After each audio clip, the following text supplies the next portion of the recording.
ಹನೂರು ತಾಲೂಕಿನ ಗಡಿಯಂಚಿನ ಹೂಗ್ಯಮ್ಮ ಗ್ರಾಮ ಪಂಚಾಯಿತಿ ವ್ಯಾಪ್ತಿಯ ನೆಲ್ಲೂರು ಗ್ರಾಮದಲ್ಲಿ ಕರ್ನಾಟಕ ರಾಜ್ಯ ರೈತ ಸಂಘದ ನೂತನ ಗ್ರಾಮ ಘಟಕಕ್ಕೆ ಕರ್ನಾಟಕ ರಾಜ್ಯ ರೈತ ಸಂಘ ಹಾಗೂ ಸರ್ವೋದಯ ಪಕ್ಷದ ರಾಜ್ಯ ಪ್ರಧಾನ ಕಾರ್ಯದರ್ಶಿ ಪ್ರಸನ್ನಗೌಡ ಚಾಲನೆ ನೀಡಿದರು. ನಂತರ ಮಾತನಾಡಿದ ಅವರು, ನೊಂದವರ ಧ್ವನಿ ಕೇಳುವುದಕ್ಕೆ ಸಹಕರಿಸುವುದು ಕರ್ನಾಟಕ ರಾಜ್ಯ ರೈತ ಸಂಘಟನೆ ಮಾತ್ರ. ಒಗ್ಗಟ್ಟಾಗಿ ಇದ್ದರೆ ನಮ್ಮ ಸಮಸ್ಯೆಗಳನ್ನು ನಮ್ಮ ಸಂಘಟನೆಯ ಮೂಲಕ ಬಗೆಹರಿಸಿಕೊಳ್ಳಬೇಕು.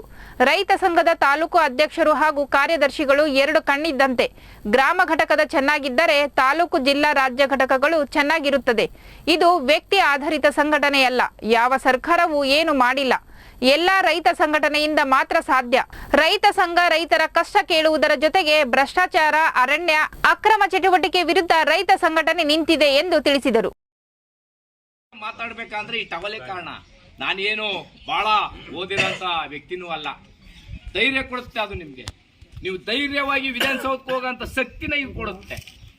ಯಾರೇ ಮುಲಾಜಿಲ್ದೆ ನೀವು ವಿಧಾನಸೌಧಕ್ಕೆ ಹೋಗ್ಬೋದು ಅಲ್ವಾ?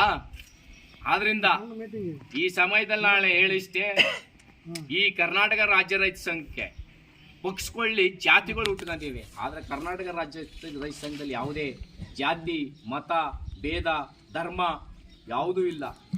ಏನಿದ್ರು ರೈತ, ಅದಷ್ಟೇ ರೈತ ಕುಲ. ಅವ್ ಯಾವ ಜಾತಿಯವನಾಗಿರ್ಲಿ, ಅವ್ ಯಾವುದೇ ಧರ್ಮದವನಾಗಿರ್ಲಿ, ಅವ್ ಯಾವನೇ ಭಾಷಿಕನಾಗಿರ್ಲಿ, ಕರ್ನಾಟಕ ರಾಜ್ಯ ರೈತ ಸಂಘ ಎಲ್ಲ ಒಂದೇ.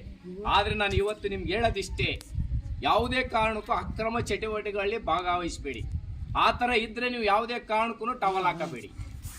ಕಾಡತ್ರ ಇದೆ ಅಂತ ಪ್ರಾಣಿ ಹೊಡೆಯೋದು, ಕಾಡ್ ನಾಶನ ಮಾಡೋದು, ಕಾಡೆ ಬೆಂಕಿ ಹಾಕೋದು, ಅಕ್ರಮ ಸರಾಯಿ ಮಾರಾಟ ಮಾಡೋದು, ಗಾಂಜಾ ಬೆಳೆಯೋದು, ಇದು ಯಾವುದೇ ಇದ್ರು ಯಾವುದೇ ಕಾರಣಕ್ಕೂ ರೈತ ಸಂಘ ಸಪೋರ್ಟ್ ಕೊಡಲ್ಲ.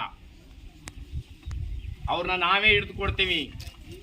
ಆ ಥರ ಇದ್ರೆ ನೀವು ಯಾರಾದ್ರೂ, ಯಾಕಂದ್ರೆ ಮುಖ ಭಾವಗಳಿಗೆ ನೋಡ್ತಾ ಇದ್ದೀವಿ ನಾವು. ಕೆಲವರು ನಗ್ನಾಡ್ತಾ ಇದ್ದಾರೆ ಮಕ್ಕಳು ನೋಡ್ಕೊಂಡು. ಆ ಥರ ಇದ್ರೆ ಯಾವುದೇ ಕಾರಣಕ್ಕೂ ಆ ಕೆಲಸನ ಇವತ್ತಿನಿಂದ ಮಾಡಬೇಡಿ. ಇವತ್ತಿಂದ ನಿಲ್ಲಿಸಿ ಅದನ್ನ. ಕರ್ನಾಟಕ ರಾಜ್ಯ ರೈತ ಸಂಘ ಅದಕ್ಕೆಲ್ಲ ಯಾರು ಸಪೋರ್ಟ್ ಕೊಡಲ್ಲ ಅಂತ ಹೇಳ್ತಾ. ಯಾಕಂದ್ರೆ ಈಗಾಗಲೇ ಬಹಳ